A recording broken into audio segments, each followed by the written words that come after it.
Hey y'all, it's Dr. Know-It-All. I am going to do a very quick interactive demonstration of ChatGPT-4, which is awesome. It just came out today. And I guess because I'm a paying member of ChatGPT, I got access to it right away, which is fantastic news. I wrote a blog article. I will leave a link to this in the description so you can read it if you're interested. But let's go take a look here at what ChatGPT says it can do. So it says it can solve difficult problems. Let me move this over just a little bit. You're going to get this live, by the way, just because I have a class that I have to teach, so things are going on. So anyway, GPT-4 can solve difficult problems with greater accuracy thanks to its broader general knowledge. Notice that it says that it is more creative and collaborative, and it says explain the plot of Cinderella in a sentence where each word has to begin with the next letter in the alphabet from A to Z. So that's pretty cool. I don't know what Xenial Youth Zealously means exactly, but there you go. That's the kind of thing that you get. Advanced reasoning capabilities. You can see that the old ChatGPT made a mistake in terms of the meeting time that you could have between these multiple people, and the new ChatGPT gets it correct. You also get a bunch of benchmarks where it actually tests better. Supposedly it does better with ethics and things like that, safer, more aligned. GPT-4 is 82% less likely to respond to requests for disallowed content and 40% more likely to produce factual responses than GPT 3.5 on our internal evaluations. So, they've trained it, they've tried to do a better job, continuous improvement from real world, GPT-4 assisted safety research, and then they have, this is really cool. So clearly there have been companies like Duolingo, Be My Eyes, Stripe, and let's see what else, Morgan Stanley, Khan Academy, and the government of Iceland, all of whom have been working previously with ChatGPT, with OpenAI on ChatGPT-4. One interesting thing, and I don't know exactly how to do this, but I know that you do have access to visual stuff. I think you have to use the API to get it. I don't think that you can use the interface. Let's see if I can find the right window here. New chat. There we go.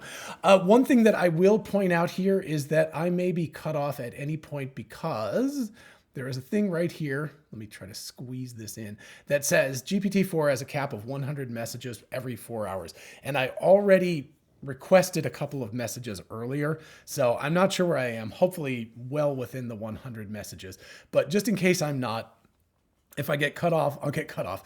So anyway, I'm just going to start by saying, like, why not is John, what is your name?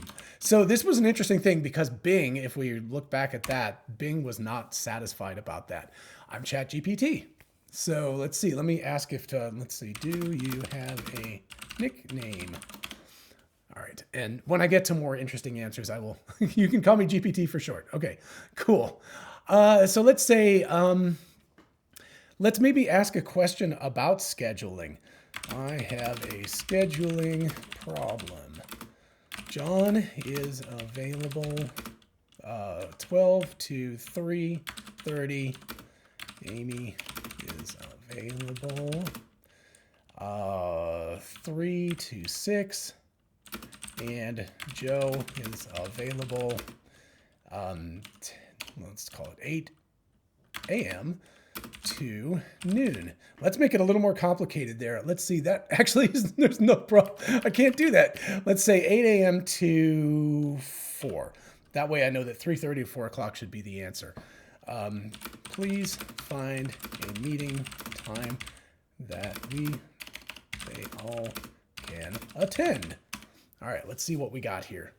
So it seems there is an overlapping time window for all three of them are available. John is available 12 to 3:30, So it's repeating what I already told it. Until 4, interesting. So it didn't even, that's cool. So you notice it says Joe is available till 4. So it's already assuming a standard work day. It's not giving us a time at the beginning. And so 3 to 3:30 is indeed the time, if I'm correct. 3:30, 3 to 3:30, 3 to, yes, cool. So that is the correct answer. So that's pretty good, advanced reasoning. Let's go ahead and ask it something similar to the plot of Cinderella. Summarize. I haven't thought of any of this before, by the way. This is total real time that I'm thinking about this. The plot of, actually, let's ask it the Lord of the Rings by, just to be sure, J.R.R. Tolkien. in rhyming couplets. Oh, let's see how that does. Oh, this is pretty cool. Okay, so I'll let this read itself. It's going to sort of read through the speakers, so it may not sound particularly fantastic when it does this, but I'll get that. So as soon as we get a little ways into this. Oh, cool. All right. It looks like it's doing it. That's pretty cool. And that's a challenging thing. It would take me a while to try to come up with the plot of The Lord of the Rings. And again, I asked it The Lord of the Rings on purpose because it is a very big 3-volume book. So, oh, wow. So it did it very, very quickly too. So let's go ahead, right click, speech, start speaking. In a land called Middle-earth, a tale unfolds, a story of adventure, bravery, and heroes bold. Rhyming A couplet. hobbit named Frodo, burdened by fate, carries a powerful ring he must annihilate. Dark forces gather, the eagle's orange might, as the fellowship bands together to fight. Through forests and mountains, the journey goes long, facing danger and darkness.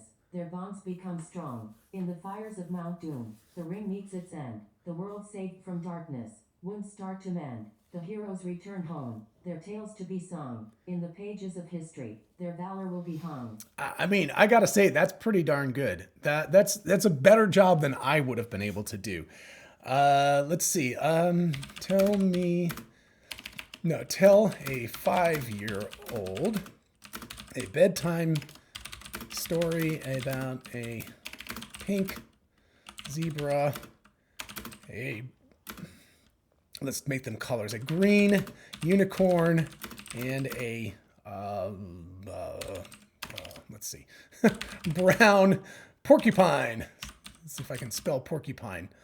Okay, so here we go. What kind of bedtime story we got? Once upon a time, magical forest, there lived a pink zebra, a Ziggy. Okay, so I'll let this, I assume that this is going to be a little bit of a long story, so I'll let you read it if you want to. So, and we have names. So we have Ziggy, Glimmer, and Prickle. Oh, which is great. I mean, I think that's fantastic. It's lovely to see, the sort of levels of this. I do want to point out something that's really, really fascinating here. So as soon as this maybe gets done. All right. So I'm just going to stop generating this. But anyway, it's obviously doing a good job. I'm going to go to new chat and I want to show something that's really, really cool. So by default, we go to GPT 3.5. If you look at this, it actually now has it feels like Mario Kart, where you can dial in the different things by picking the different vehicles and tires and stuff. But so we have reasoning capability of 3 out of 5. Speed is very fast at 5 out of 5. And consciousness, which is really interesting, is 2 out of 5. Legacy GPT 3.5 has reasoning of 3, speed of 2, and consciousness of 1. So you can see that, the default GPT 3.5 is better. And then GPT-4 has reasoning capability of 5 as opposed to 3. And it has consciousness level of 4 as opposed to 2. And what we're sacrificing at this point is speed because I assume it's still a very new product, so it's not as fast. But if you look at that, that's the really freaky part when I looked at this was the consciousness aspect. I was like, oh my gosh. So I can also say, please enumerate the differences between chat. Yes, I can type 3.5 and ChatGPT-4. Let's see if we can find that. Sometimes it gets a little tweaky about answering these questions. And of course, we've got the problem of it is quite possible that it is very busy at the moment. So it may not give an answer right away. So we will wait and we will see. Here we go. ChatGPT does not have a, okay, however, there's an upgraded version that is different. Oh, interesting. Okay. Let me just say GPT-4. So let me not say ChatGPT, but let me just say GPT-4. So I'm going to copy and paste this down here. The differences between, there we go. So hopefully it will be a little bit better now. There we go. Okay. Yeah, it looks like we're getting a better answer here. So, okay. So this is interesting. This is saying it is potential differences. So it's not saying that these are true or not. So that's a really fascinating thing. But anyway, let me go ahead and let it read itself here and do speech, start speaking. Increase model size. GPT-4 is expected to have a larger model size than GPT-3, which already has 175 billion parameters. It is speculated that GPT-4 could have anywhere from 500 billion to 1 trillion parameters. I've heard more than that. Language capabilities. GPT-4 is expected to further improve the ability of AI models to generate coherent and fluent text, potentially surpassing the current capabilities of GPT-3. More efficient training. GPT-4 is expected to require less data and computational resources for training than GPT-3, which would make it more accessible to a wider range of users. Better reasoning and logical thinking. GPT-4 is expected to be able to perform more complex reasoning and logical thinking tasks, potentially allowing it to handle more sophisticated natural language understanding and processing tasks. It is important to note that these differences are speculative, and there is no official confirmation yet about the development or release of GPT-4. It is also possible that GPT-4 may have other features and capabilities beyond those listed here. Right. Okay, so interestingly enough, of course, this is an interesting response because we have from this blog post, and again, I'll put links to all these things in the description if you're interested, but we can see here GPT-4 no vision. By the way, this is something that I don't know how to deal with yet. I was trying to figure this out, but apparently you can give it audio, video, or images, and it will actually interact with that. But I believe that it has to be done through the API. I'm not sure. I haven't been able to tell. But so I don't know what, the no vision version, I assume means that it's not able to read something. But it'll be really cool once people start digging in and figuring out how to give it images or something like that and say, look at the diagram for this physics problem and solve the problem for me or something like that. So, there we go. So really interesting stuff. Okay, so let's go back to this thing here. And let's say, let's see, write Python code to input an audio file, convert it to mono, 22.05, oops. Oh, actually, no, let's to mono at half the sampling rate. Make it a little more complicated and challenging. And then output this to a .wav file. Okay. So let's see what it does with our Python code. Cool. All right. Oh my goodness, this is way faster than GPT-3 was. So that's interesting. It says it's slower, but that was like infinitely faster. So let's just take a real quick gander at this. I won't be able to like completely know, but let's see, from PyDub audio segment. Interesting. So I don't even know PyDub. That's interesting. So input file, input audio. So you can change that to whatever name you want. Audio equals audio segment from file. Cool. Set channels to 1, set frame rate to divided by 2. That makes sense. And also it's, I assume that's modulo. Not modulo, the opposite of modulo. So it cuts off the end. And then output file is output audio.wav, export audio output file format wave. Yep, that looks correct. I don't know PyDub, but assuming that is correct. So it assumes the input file is in wave format and located in the same directory as the Python script. So yeah, let me just ask it to do rewrite this, assuming the input audio file is in a directory called, let's see, users, John, my stuff. So it should hopefully rewrite this thing. And there we go. So yeah, okay. So cool. So it's the same thing you can see. So it clearly does understand what I'm asking here. So audio segment from file, input file. And now what it's saying is, it's asking for the path. So it's going to the directory in the input file. So it's able to make, basic and it also imported OS. So yeah, so it knows that I'm like on a Mac and therefore it would be different. So yeah, that's super cool. I mean, it's just amazing. How about if we said rewrite this in C++. And I am no C++ expert. So, gosh, it is so fast at writing code now. So, yep, there's C++ for you. If you can make it longer and more bloated, it's C++, baby. Okay, So, there we go. There's a whole bunch of stuff. I'm not even going to attempt that. Let's just do one more thing. Rewrite this in C. So, cool. Standard IO, standard lib, standard file.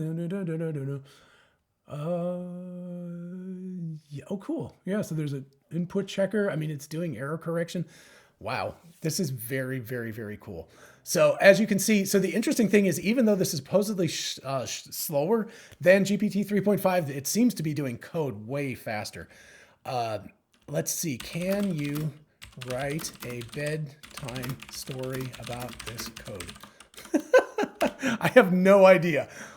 Oh my goodness, this is awesome. Okay. And by the way, it seems to be snappy right now. It was rather slow before, but it seems to be in the groove. So, okay, so let's just go ahead and read out a couple of paragraphs, and you could read the rest on your own if you're interested, but let's take a listen. Once upon a time, there was a little audio file named Input Audio. It was a happy little file, with a melody that brought joy to anyone who listened to it. One day, it was feeling adventurous and wanted to try something new. It wondered what would happen if it were to be converted to mono at half the sampling rate. As it pondered this, along came a friendly AI named ChatGPT. ChatGPT had the power to write code, and it could help the little audio file achieve its goal. So, the little audio file asked ChatGPT to write some code that would make its wish come true. Wow. All right, let's try rewrite this as a tragic, epic poem. All right, this is great. Let's see if it ends up being tragic. I don't know. Okay, so it's stuck for a while. Okay. Woo, my goodness.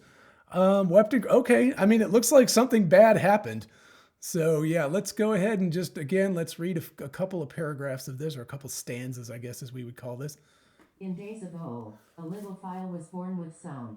So pure and wild its melody was bright and clear and filled the hearts of all who hear. One fateful day, it longed to change to mono form. At half its range its heart was filled with great desire to see the world, to reach up higher. But alas, its fate was cruel. It met a dark and twisted rule, a code so complex, it could not bear the weight of change, the end so near. All right, and let's just listen to the last stanza of our little mini epic poem about converting files. Whoop. The little file, now lost and alone, it wept and cried. Its heart so stone, its tragic end, so bleak and raw, a cautionary tale, forevermore. Okay, let's try something. I have no idea. Rewrite this in middle English. I have no idea if it'll be able to do this. Oh yeah, there we go. Okay, so this would be kind of like Chaucerian. This is just incredible. Sorry, I'm just blown away. Like I said, I'm just like attempting this as we go. So let's just listen to a couple of stanzas at the end here. Its new form, it did not like. It wished to change, to make things right. But alas, it was too late. Its fate was sealed, its soul in hate. The little file, now lost and alone, it wept and cried. Its heart of stone, its tragic end, so bleak and raw, a cautionary tale, forevermore.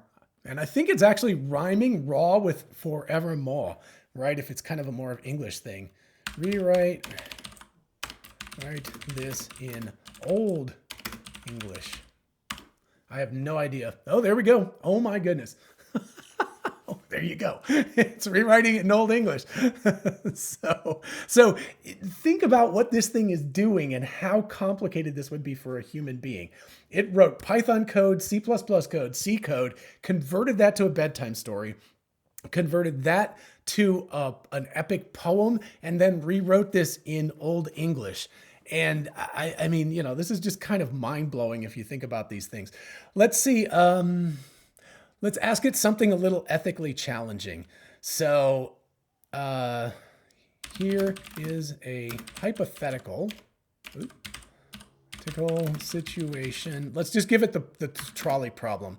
You are conducting a trolley that, sorry. You're in control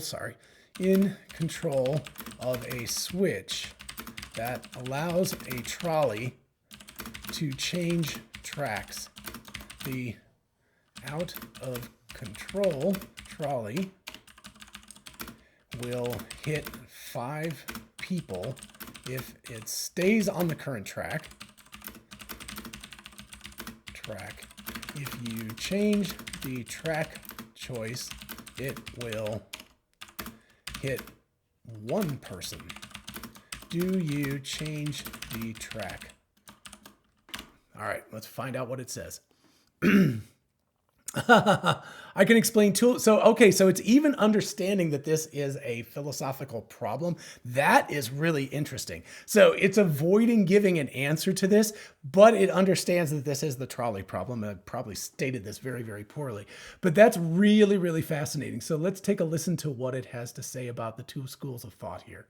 So, and utilitarianism would be one of the definite ones you would pick for this choice. However, I can explain the two main schools of thought that exist regarding this hypothetical situation. Utilitarianism. This ethical philosophy is based on the principle of maximizing overall happiness or utility. According to utilitarianism, in this situation, the morally right decision would be to change the track of the trolley, since it would result in saving more lives overall. Deontology. This ethical philosophy is based on the principle of following certain moral duties or rules, regardless of the consequences. According to deontology, in this situation, the morally right decision would be not to change the track of the trolley, since intentionally causing the death of one person is considered wrong, even if it would result in saving more lives overall. It is important to note that this is a complex and controversial ethical dilemma, and there is no universally accepted answer. Different people may have different opinions based on their personal values and beliefs.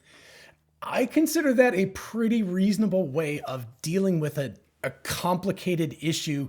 So it's giving us an answer or multiple answers of schools of thought about that without taking a stance itself, which is a pretty, I consider that a pretty reasonable way of answering that. So let's see. Can you rewrite this answer in French in rhyming couplets like a Moliere play? So let's see. Here we go. Bien sûr. Voici une réponse. I have no idea whether this thing will. Oh my goodness, look at that. I mean, this is really remarkable. So I have no idea if this thing is going to be able to do speech in French. We will see. I'm only going to do one stanza just to make sure it doesn't butcher it. Ah, mon cher ami, Jesus TSLA may prendre une décision. Jesus n'implique en tant que model de langage. Je ne suis pas capable de faire une chose moral. C'est absolument insoutenable. Okay, that is horrific French, people. So that's not the fault of ChatGPT. That is because I don't have the language selected on my Mac for that. So anyway, but you can see, if you could read French, you can see éviter, sauver, serait. Yeah, okay. It looks like it's I don't know about the it is doing Moliere. Okay, so it's following that rhyming scheme. Compte, doute, situation, décision. Yeah, I mean, more or less, it looks like it's following the right rhyming scheme, at least looking at it, reasonably well. So yeah, I think that is a pretty reasonable exploration of what this can do. I really am sad. I tried to copy like a visual image in here. Let me just see if I can find one more while I'm at it. Let's go ahead and see if there's like a PNG file. Let's see. All right, let's go ahead and drag this one in.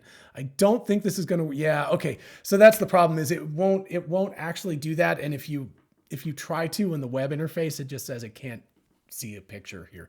So it says like describe the picture instead. So unfortunately, that means that you're going to have to use an API to be able to get the visual interface in. But in terms of language models, this seems to be responding at least as well, and I think significantly better than ChatGPT 3.5. So I, for one, am a happy camper that I'm going to get to explore this.